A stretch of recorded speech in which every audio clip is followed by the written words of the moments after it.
Max Verstappen reflects on last year's crazy F1 season, that controversial final lap in Abu Dhabi, why Therese no reason to talk to Lewis Hamilton and Michael Massey's very unfair sacking. Meet the man with the golden boots. That is how Max Verstappen will attire himself when he steps into the cockpit for the 2022 season as the new and defending world champion. He is in relaxed form as we meet in the Barcelona sun in a break from testing. Tucked away in the Red Bull motorhome on whose terrace we speak sat a whopping £40 million a year contract that only required his signature, since appended. No wonder he seems content. But, for all his double his money riches that keep him at the team until the end of 2028, he remains very much the unassuming and unvarnished Dutchman who partied away on the Abu Dhabi harbour after his last lap bravura controversially robbed Lewis Hamilton of an 8th world title. He would not greatly mind you noting that in 2021 he led most laps, 652 to Hamilton's 297, won most races, 10-8, and secured most poles, 10-5. So, as he sees it, the contentious denouement to Formula One's longest and most grueling, COVID-ridden season was merely a flashpoint rather than a sullying statement on his right to wear the cherished number 1 on his car. "I believe I deserve to be world champion," he declares. Has he been in touch with Hamilton over the winter? No. There is no reason to. We haven't seen each other since just after the end of the race. It is fine. We are racers and we move on. Yes, you can understand Hamilton and Mercedes' fury. They blame race director Michael Massey, now brutally removed from post, for his unusual call to restart the race without all the lapped cars having unlapped themselves. But the Australian was not biased. He was trying in the heat of battle to squeeze in one final lap rather than allow the championship to end under a safety car. Credit to Red Bull for putting Verstappen on new tyres, granting him a crucial speed advantage. Credit, also, to Verstappen for expertly pouncing on the previously dominant Hamilton earlier than anyone expected. The slings and arrows of sporting fortune can be cruel. Verstappen says, a championship is won over the season, right?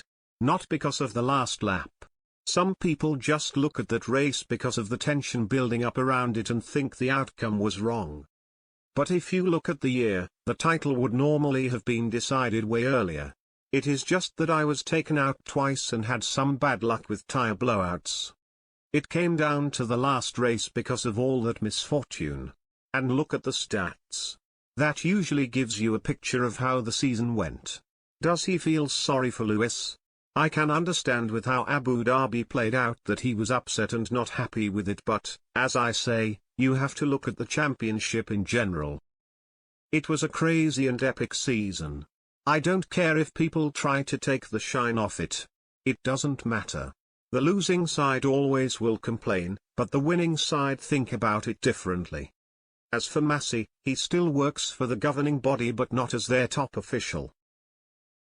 He will be replaced by Eduardo Freitas and Niels Wittich in a strange job share that hardly lends itself to consistency of judgments. What happened to Michael is very unfair, says Verstappen. The FIA were pressurized, by Mercedes, into making a decision. I wrote a message to him about it. I said we didn't always agree on everything, but that's racing. We always wanted to make the sport better as a whole. Nobody is perfect. But what was always brought up was that we needed to race. We needed that mindset and he had that. For Michael to jump in after Charlie Whiting, the long-term race director who died suddenly on the eve of the 2019 Australian Grand Prix, was a difficult task. Everyone needs help.